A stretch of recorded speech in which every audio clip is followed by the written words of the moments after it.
PR, balik lagi sama gue Algina dan gue Ica di Protok PR on the Top. Ya, jadi kali ini kita mau ngapain sih Kak Ica? Jadi hari ini kita pengen nanya-nanya nih ke teman-teman PR di Merci Buana mengenai stigma yang beredar di masyarakat ketika mereka mendengar jurusan PR. Nah, bagi kamu yang penasaran tentang tanggapan mereka, ikutin kita terus ya. Halo, silakan sebutkan nama dan dari angkatan berapa? Halo, kenalin nama gue Fado, gue dari Angkatan Public Relations 2020. Halo, perkenalkan semuanya, nama gue Anissa Rahman dari Public Relations 2020. Halo, nama gue Ishak Renaldi Ferdinand Arsono, gue dari Public Relations 2019. Halo, nama gue Syifa Delia, gue dari PR Angkatan 20.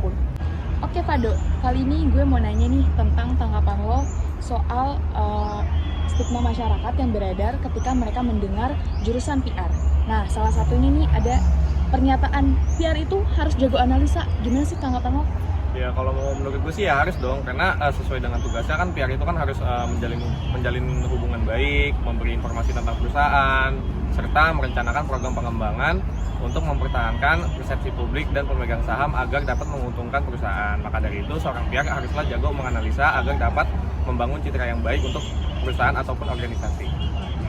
Oke, nah ini ada pernyataan juga nih yang kedua, yaitu prospek kerja jurusan PR itu sedikit. Nah, gimana tuh tanggapan lo soal itu? Kalau menurut gue sih kurang setuju ya, karena menurut gue tuh menjadi seorang PR itu adalah pekerjaan yang fleksibel. Karena jadi terkait prospek kerja itu, seorang PR itu bisa ditempatkan di mana saja. Contohnya kayak menjadi seorang dosen, bekerja di bidang advertising, bekerja di bidang jurnalis, bekerja di bidang media kreatif, dan lain-lainnya. Jadi prospek kerja seorang PR itu sangat luas dan variatif lah intinya. Oke, ini ada pernyataan yang terakhir juga nih Fado, yaitu PR itu harus perfeksionis. Nah, gimana tuh tanggapannya? Kalau menurut gue sih ya harus dong, karena seorang PR itu harus mempunyai ambisi yang tinggi terhadap kesempurnaan dalam hasil kerjanya. Contohnya kayak dalam melakukan sesuatu tuh nggak boleh ada kesalahan sedikit pun, dan selalu memperhatikan sesuatu yang nggak terlalu diperhatikan oleh orang lain. Oke deh, kalau gitu terima kasih ya Kak Fado atas tanggapannya. See you. See you. Gimana sih tanggapan lo soal stigma yang beredar di masyarakat ketika mereka mendengar jurusan PR? Nah, ini salah satu pernyataan ini.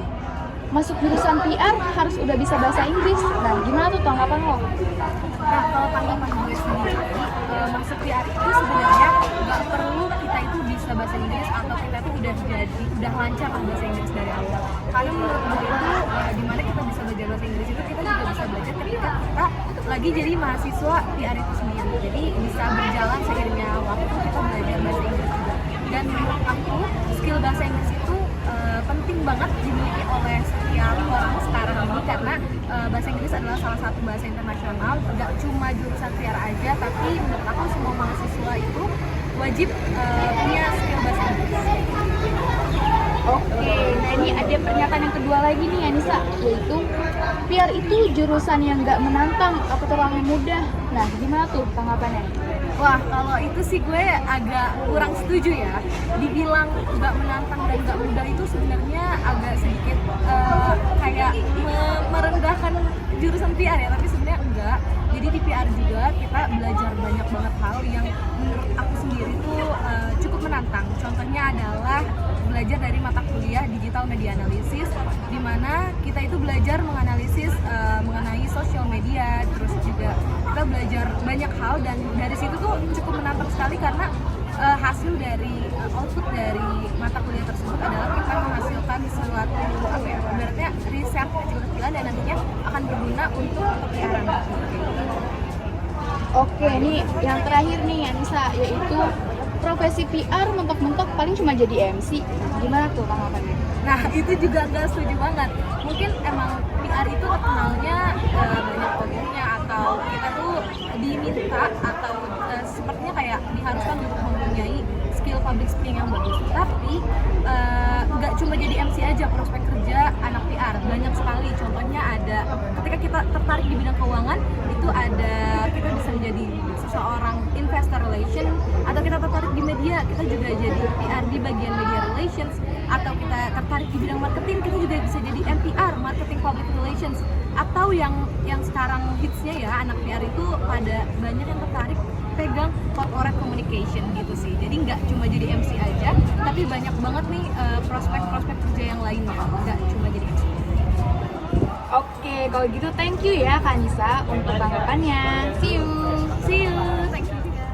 Seorang PR harus mempunyai kemampuan menulis. Nah, gimana nih tanggapannya? Kalau menurut gua menulis sih harus ya, yang pasti, karena nanti pada saat di dunia pekerjaan itu sangat berguna.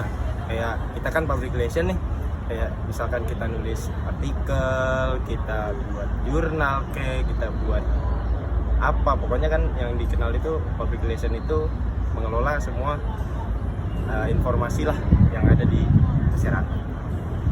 Oke, pernyataan yang kedua nih, mahasiswa PR harus good looking. Tuh, gimana tuh tanggapannya Kak? Yang gue betul enggak, udah gitu aja. Oke, yang ketiga nih Kak, PR itu jurusan perempuan. Gimana Kak tanggapannya? Enggak, banyak juga kok public relation cowok-cowok yang bagus lagi, maksudnya udah mungkin banyak yang terkenal di dunia pekerjaan, banyak kok, nggak cuma cewek. Oke, kalau gitu makasih Kak soal tanggapannya. See you. Sama-sama. Oke Syifa, gue mau nanya nih soal tanggapan lo tentang stigma masyarakat yang beredar ketika mereka mendengar jurusan PR. Nah, di sini ada pernyataan yang pertama nih, mahasiswa PR itu cuma jago ngomong. Nah, gimana tanggapan lo? Bener sih jago ngomong, tapi nggak cuma jago ngomong kok, karena kita juga dibutuhkan berpikir kritis, terus juga berpikir out of the box, karena kita kan harus menyelesaikan sebuah permasalahan ya. Oke, pernyataan yang kedua nih, PR dan marketing itu sama ya? Sama-sama ngurus branding juga kan? Gimana ya tanggapan lo? Mungkin bisa dibilang sama, tapi nggak sepenuhnya pure sama ya, tapi karena kalau misalkan dilihat dari segi beberapa hal itu sama. Jadi marketing itu branding untuk sebuah produk ataupun jasa, sedangkan PR itu branding untuk membentuk reputasi sebuah perusahaan atau mengembalikan sebuah reputasi perusahaan, atau bisa juga memperbaiki reputasi perusahaan itu sendiri. Oke, ini ada pernyataan yang terakhir nih Syifa. Paling di masa depan PR nggak kepake. Nah, gimana tanggapan lo? Nggak juga ya, karena kan kita itu belajar sesuai dengan perkembangan zaman. Begitu juga dengan mata kuliah ataupun materi-materi yang kita pelajari nih di kampus. Jadi sesuai dong sama apa yang ada di perkembangan saat ini. Kan berkembang terus ya, nggak selalu materi yang sama ataupun monoton itu aja. Oke deh, kalau gitu makasih ya Syifa atas tanggapannya. See you. Thank you. Nah, itu tadi tanggapan para mahasiswa PR Universitas Mercu Buana mengenai stigma yang beredar di masyarakat ketika mendengar jurusan PR. Nah, kalau misalkan teman-teman ada pandangan lain nih tentang PR, boleh nih komen di bawah. And See you on next